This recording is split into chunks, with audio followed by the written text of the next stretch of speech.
Jon, welcome to your fifth career PGA Championship.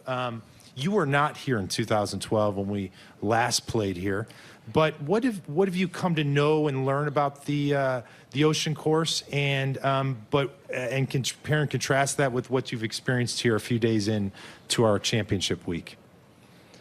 I would say it's even for the people that were here in 2012, it's hard to know what to expect. First of all, you're in a different time of year. I believe when they played back then, it was all Bermuda. Now it's overseas for the most part.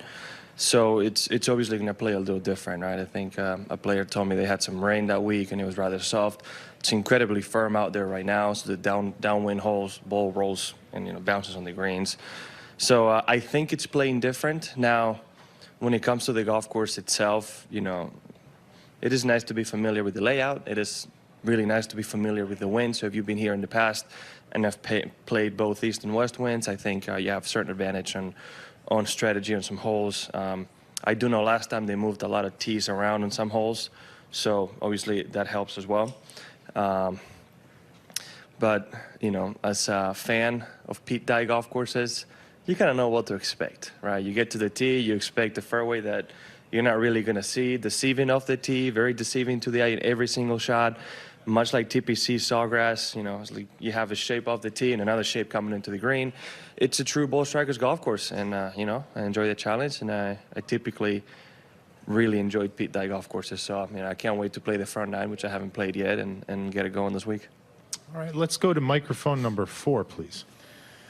Jon, you've had a baby at home for a little over a month now. I guess you've had a chance to settle in, but how is that affecting your golf, your practice time, and your preparation? He's here now. He's 6 weeks. It definitely changes. Once he was born, and even before, I could feel priorities, just starting to shift. And this is a shift that happens in you from going from just regular 26-year-old man to now being a father, right? There's a big shift in priorities, and that's what's going on. Obviously, I still got to prioritize my career to provide for my family and do what I do. And I think that's been the hardest part when I'm home, right? Because I wake up early, he's usually waking up, and I hold him on my arms, and the last thing I want to do is leave to go work out, or leave to go putt, or leave to go practice, especially those early days, right? Going to Augusta was not easy 3 days after he was born. And I guess you can say still the early days. So I think just really, especially in tournaments, I'm glad he came last week to know that, I'm here to do a job. I'm here to practice, I'm here to play. And then once I'm done with my whole day, I get home now, it's that time, which at the same time is wonderful. I get home and I forget about what's going on around me. So I forget that we're at Kiawah Island, I forget that we're at a major, and I forget what the mission is. And it's also really refreshing for the mind. The feeling of presence that I have when I'm with him is unique. So, it can only be a good thing for me as a person, as a career. Were you a good sleeper before, and has that changed? Well, I was a good sleeper. I still am, since my wife is breastfeeding, and there's nothing I can do to help with that. So, but we did, I talked to some players and other athletes, and, I need my sleep in tournaments and rest. So we did hire somebody to help us at night. And recently we started including a couple bottles a night so I can sleep through the night, and Kelly can sleep through the night as well. But yeah, the first month she was being woken up. Sometimes I would wake up, sometimes I wouldn't, but it's all right for me so far. But you gain a whole new appreciation for women, for what they go through in labor, for what they go through in the first month, having to be awake every 3 hours and feed and everything. I mean, it's we definitely got the good end of the stick on this one. All right, we're going to zoom out. Steve DeMiglio, you are up, sir. Go ahead, Steve. It's not a great transition, Jon, but could I get your thoughts on the 17th hole? Oh, here, 17th? Well, yes, sir. I smoked a 2-iron yesterday to just carry it over the middle of the green and over the water. So extremely difficult, that's all I can say. I mean, anytime you have 230 yards into the wind, over water, into a narrow target, I mean, it's just not easy, right? I'm hoping we don't play it back there every day. Otherwise, it's going to be a challenging week. But it's a beautiful hole. It's very challenging. It's a good thing. Like I said, I enjoy Pete Dye golf courses, and the good thing you get with Pete Dye every time is that when you play, you can see your limits for the most part, especially into the green, right? I mean, you see the tiles, you see the wood, I forget how you call it, and you see the line of the edge of on the left side and the bunkers. So you have a clear target of where you have to hit it. There's no deceiving areas. I think it's a wonderful hole. I mean, the whole golf course is a wonderful golf course. You know, it's again, it rewards good shots. If you don't hit a good one, you're gonna have to struggle for a par, and you know, sometimes a bogey might be the best you can do. Thank you, sir. All right, let's go to microphone number 10. Rex, please. John, you touched on playing different tees, and I know you guys have been advised to plan on playing some forward tees on certain holes depending on what the wind is doing. Seriously, I hope so. Because yesterday, from 14 on, I think the shortest iron I hit into a green was a 5-iron. And I'm not usually the shortest hitter. I was playing with Zach Johnson, and I think he pulled a head cover on every single hole except the par 5 16 coming into the green. So for the sake of our sanity, I believe they're going to use a couple forward tees. How did the forward tees change sight lines maybe on certain holes? Because they're blind tee shots and there's a lot of trust involved. A little bit. I feel like, you know, we had a pretty strong wind yesterday, so if you're one tee box up, it kind of plays, especially if you get the picture yardage book where it tells you where the limits are, it kind of plays as if you were in the back. So, you know, if we have a 300-yard carry from the back and you're 280 to 70, we'll just still play those lines. It's slightly different, obviously. You can maybe cover some things from the up tees, some bunkers and some dunes that you can't from the back, but it doesn't change overall that much. Maybe some of them where it's a little more diagonal, but I've only played the back 9. I'm playing the front 9 right after this, and there wasn't that many holes that made a huge difference. You just need to sometimes shift a little bit where you're aiming, but not too much, just because the winds are so strong. Okay, let's go to microphone number 12. Marty in the back left. Hey, John, good morning. morning. You talked about the wind right there. Try to define for us what the challenge is here with the wind.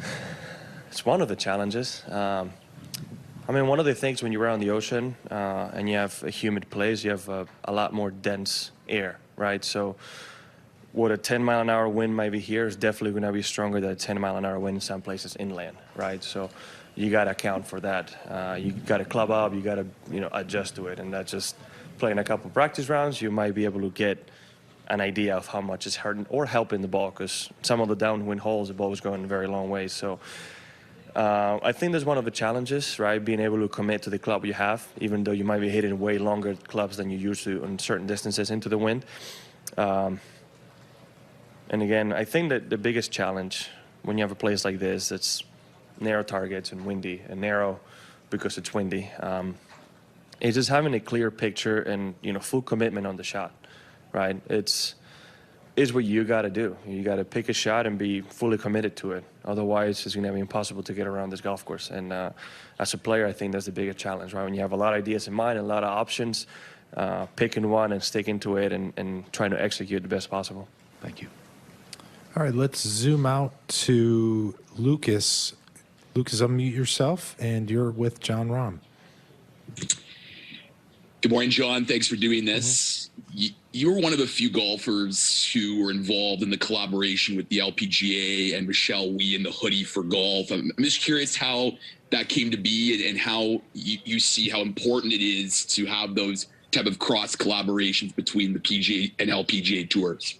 Well, to be honest, I'm not on social media all that much. I actually don't have it on any of the social media platforms on my phone. So I was told about it right before I made the video, and, you know, seemed like a no-brainer to support the cause. I was also told she pulled some strings, and some of the NBA players were wearing that hoodie as well. And I think, if I believe, it's something going on in many other sports as well, right? You see the male side supporting the females.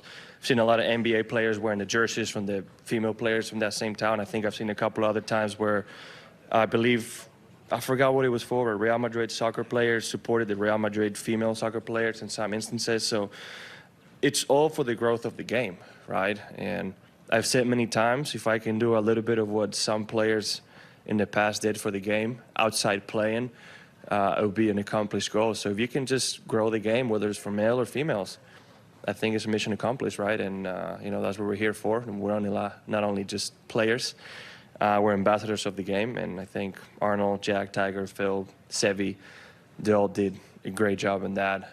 outside the golf course as well, and some of them are still doing it. So it's I take it as a bit of a duty to be able to grow the game.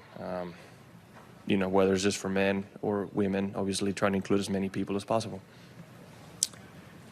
Thank you, Lucas. We are going to now go to Juan, who's going to ask some questions first in English, and then we're going to segue to some Espanol. So one in English is, so starting this week here, John, and finishing in September, we have 4 big tournaments with golf courses by the water and with wind, no? I mean, so Kiawah this week, and then it's going to be Whistling Straits for the Ryder Cup, no? So, I mean, do you embrace those conditions, or what do you think? What can you tell us a little bit about Kiawah and then Whistling Straits on the other? Well, you have Kiawah, we're going to have Torrey Pines, Yeah. Royal St. George's, and Yeah.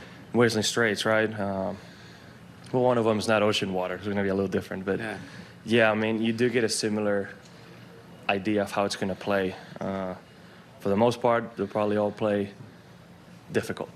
That's all I can say. Torrey Pines, in a perfect sunny day with no wind, it's a very challenging golf course.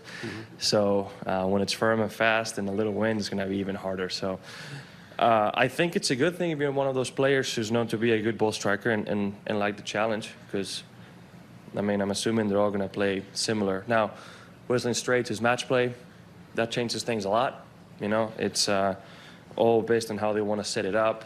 And you know, when you don't have to count every single shot, it's a little bit easier to be more aggressive and fire at some pins. But in the other 3 cases, you know, just got to play good golf. You got to strike it well. You got to put the ball in the right position, and you know, really keep in mind what the strategy is and what you want to be doing. That's, I think, the key part, right? Just learning the golf course early and understanding how to play certain holes is going to be important.